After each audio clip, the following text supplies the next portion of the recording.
In Chicago, Dr. Martin Steiner and his team of scientists are conducting experiments with a massive particle collider machine. Unexpectedly, the machine goes into a meltdown, triggering a catastrophic explosion that leads to widespread devastation. Countless lives are lost instantly, with millions more left injured. In the aftermath, authorities seal off Chicago, designating it a no-go zone due to the immense danger. As the dust settles, an eerie phenomenon unfolds. Strange apparitions, known as remnants, begin to manifest throughout the city. These remnants are ethereal projections of the individuals who perished in the explosion. Although they bear an uncanny resemblance to their living counterparts, they exist in a repetitive loop, unable to influence the real world. Their fleeting appearances last mere seconds, offering a haunting glimpse into the moments before their demise. Fast forward 10 years, and we find ourselves in a town just beyond the confines of Chicago. Even in this neighboring community, the impact of the explosion is palpable as remnants continue to materialize regularly. Enter Veronica Calder, a 17-year-old residing with her mother, Anna.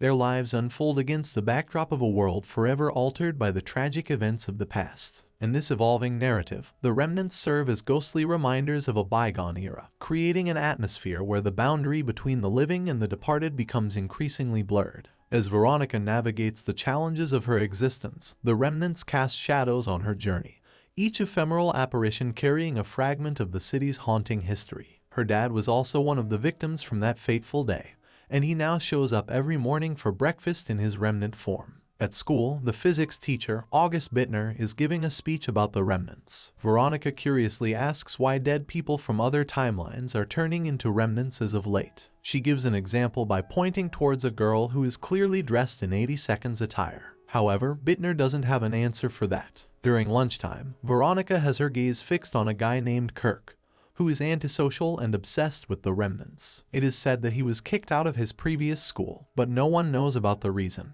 That evening, as Veronica is taking a shower, an unknown remnant shows up out of nowhere, startling her. Then, something very creepy happens. The mysterious remnant writes the word "run" on the mirror, which is supposed to be impossible, because they are just projections. The following day, a scared Veronica approaches Bittner and says that she wants to talk in private. He agrees and invites her over to his place. On arriving, they come across his daughter, Eva, but she acts cold and walks away. Veronica then explains the incident from the other night, which has left her deeply unsettled. However, Bittner says that it's impossible because the remnants cannot affect the real world. He reasons that she must have suffered a concussion due to the fall, which is making her see things. Later, Veronica decides to seek help from Kirk, as he knows a lot about the entities. She follows him to a cave where hundreds of fish remnants are swimming. Kirk reveals that during the rainy season, this tunnel is usually flooded, and it supports a large number of aquatic life. He comes to this place every day to observe the fish rem, which seem to be growing in number. This means that the recently dead fish are also turning into those entities. One set of the tunnel. Veronica gets straight to the point and asks for his help in identifying the mysterious remnant from her bathroom. First, Kirk refuses, saying that he is busy, but when she promises to do his assignments for him, he agrees. Later at school, as they are brainstorming ways to find a solution, Veronica inadvertently calls the remnant Brian. When asked how she knows that name, she has no answer. Kirk then says that for them to start the research, they need to take a picture of Brian. Since ordinary cameras aren't capable of doing that, they will need a spectrographic lens. However, the problem is that these cost millions of dollars. Fortunately, Veronica has a friend who can set up a makeshift spectrographic lens using normal tools. The duo then installs the camera in the bathroom and waits for Brian to arrive. After a while, he shows up, and the lens appears to be affecting him. He then lunges at Veronica, but at the same time, the lens shatters, causing him to disappear. Although it was a tense encounter, Kirk managed to capture a picture of him. He then does some research and learns about Brian's horrific past. The following day, at school, Kirk reveals to Veronica that Brian was a serial killer who abducted and murdered a local girl named Mary. To find more information, they then visit Mary's mother. The latter says that Brian, for weeks, and eventually persuaded her to come with him. That was the last time anyone saw her alive. She was found dead later that night, while Brian committed the unthinkable the next day. In the next scene, we see Veronica and Kirk researching in the school library. After putting together all the clues, they discover that Mary was killed. Birthday: it was the 29th of February, also known as the leap year. Coincidentally, Veronica also has the same birthday, which makes her think if all the events might be related. As the two are chatting, a mysterious figure appears behind them. Then the lights start to flicker and Veronica drops her book. When she picks it up, she finds the word run scribbled several times. Surely he could have used some of that real estate to provide more detail the following day. Or the principal inquires why he visited Mary's mother. He says that it was for an assignment, but the principal doesn't believe it. Elsewhere, we see Veronica at a basketball game. She tries to contact Kirk desperately, but he doesn't respond. Simultaneously, we see the principal heading up the stairs after he receives a text from someone. At the basketball court, Veronica starts seeing the mysterious Brian in various locations. At one point he stands on the other side of the court, so Veronica gets up from her seat and tries to reach him. She doesn't even realize that she is interfering with her play. When she finally snaps out of it, something shocking happens. The principal suddenly falls through the roof, leaving everyone terrified. Later, Kirk visits Veronica at her house and explains that he had told the principal his entire theory. He suspects that the poor man was killed because of it. However, Veronica believes that it was just an accident. As the two continue chatting, Kirk reveals that he started researching the Remnants because he never got to say goodbye to his father. The latter suddenly passed away due to the explosion, and his remnant has never shown up. So, Kirk hopes that he can learn more about the phenomenon and contact his father. Someday that night, Veronica experiences an unsettling nightmare where she sees Brian trying to grab her. She also experiences falling into an icy lake where two female ghosts are casually swimming. When she wakes up, Anna enters her room and mentions that she will be traveling to another city for a job interview. She will only be able to return in 3 days. This makes Veronica sad as her mom is going to miss her birthday,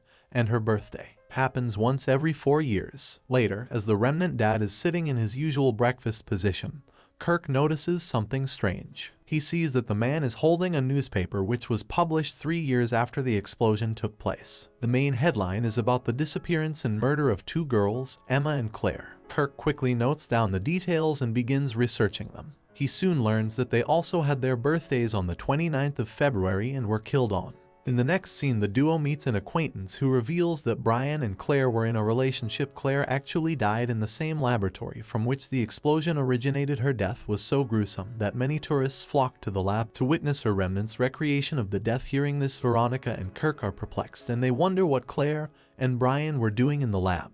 To find more information, they decide to head to Chicago. That evening, they arrive at the desolate city, which has been completely overrun by the remnants. Here, the entities last for hours, and their population is huge. This is perhaps due to the fact that Chicago is ground zero, and whatever is bringing the remnants has more influence here. Ignoring this, the duo heads to the laboratory, where several people are witnessing Clara's remnant in action. The woman appears to be scared, and she climbs a set of ladders, possibly trying to escape. However, she is caught and strangled mercilessly. Just then, Kirk notices Dr. Martin Steiner among the crowd and calls out his name. The latter, who appears to be living anonymously, tries to flee the scene, but the two eventually catch up to him. They grill him for answers, and he reluctantly decides to speak up. Martin takes them to his main lab and explains that when an explosion takes place, a dead person's echo is left behind. He gives them an example by showing the shadow of the deceased people left behind by the Hiroshima and Nagasaki victims. Dr. Martin explains that these echoes are a doorway that connects the living people to the dead.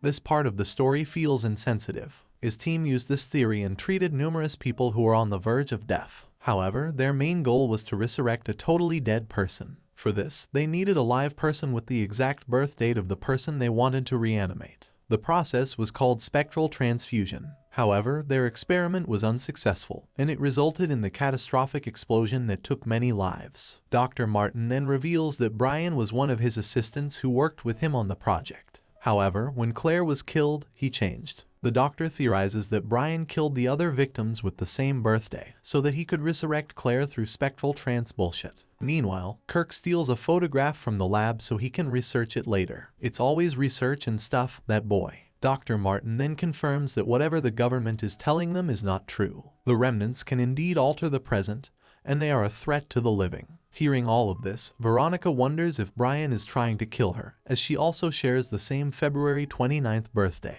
She tries to ask for more information, but the doctor, who is riddled with guilt, abruptly commits the unthinkable. In the next scene, the duo returns to the school to investigate further, but as soon as they arrive, some officials apprehend Kirk. They have found a gun in his locker, desperate for help. Veronica approaches Bittner and explains the entire situation. Luckily, he believes her this time, as he has already talked to Mary's mom, and because it's about time he did something. He then reveals that Brian was kicked out from his previous school because they discovered a gun in his locker there, just like today. This makes Veronica suspicious of him, so she decides to ignore him from now on. But the problem isn't solved yet. Since the 29th of February is tomorrow, Veronica assumes that Brian is going to kill her. Fortunately, Bittner has a solution. He offers to design a special room in her house where she can be safe. This room will be enclosed with lead lighting, which apparently keeps the remnants out. Veronica knows that she doesn't have any other options, so she promptly agrees. Meanwhile, Anna reaches the said job location, but learns that no one had called her. Someone actually played a dirty prank on her. That evening, Kirk pays Veronica a visit and tries to talk to her, but she acts cold, out of frustration. He then reveals that he had carried the gun in his previous school to protect himself, not to harm others. However, he has no idea who placed the gun in his locker yesterday. Still, Veronica doesn't want to talk, so she asks him to leave. There, the two work for hours and finally design the special room. Veronica is asked to spend the night there until the danger is over. Meanwhile, Kirk researches the picture he took from the lab and makes a startling discovery. It turns out that Bittner was also one of the scientists in Dr. Martin's team.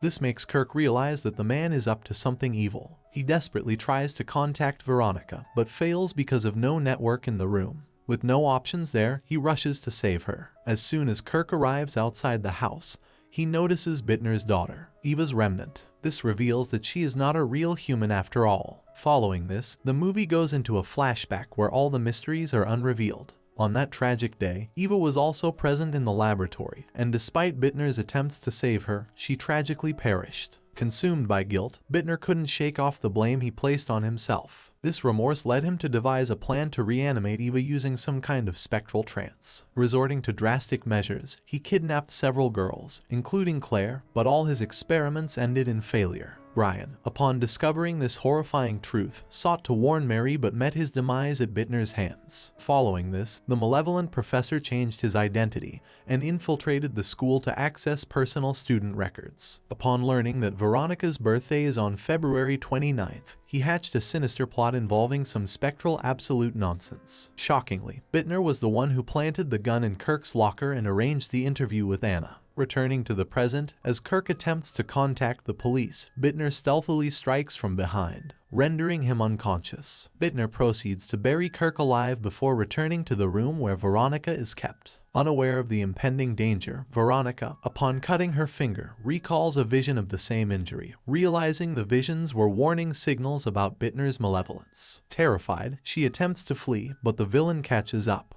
Just as he is about to finish her, Veronica's dad appears, momentarily distracting Bittner. Seizing the opportunity, she strikes him with her skate and escapes. Despite her efforts, Bittner catches up and attempts to strangle her. Cornered, Veronica breaks the ice beneath them, plunging both into freezing water. Even in the icy depths, Bittner continues his assault. However, Veronica's escape is aided by the sudden appearance of Brian's remnant, which intervenes and frees her. Simultaneously, Mary's remnant emerges, dragging Bittner down and finally ending his reign of terror. Resurfacing weakened, Veronica is saved in the nick of time by Kirk, revealing that his father's remnant had rescued him from his underground ordeal. Subscribe for more videos, turn on notifications, and leave a like to support the channel. Thank you for watching.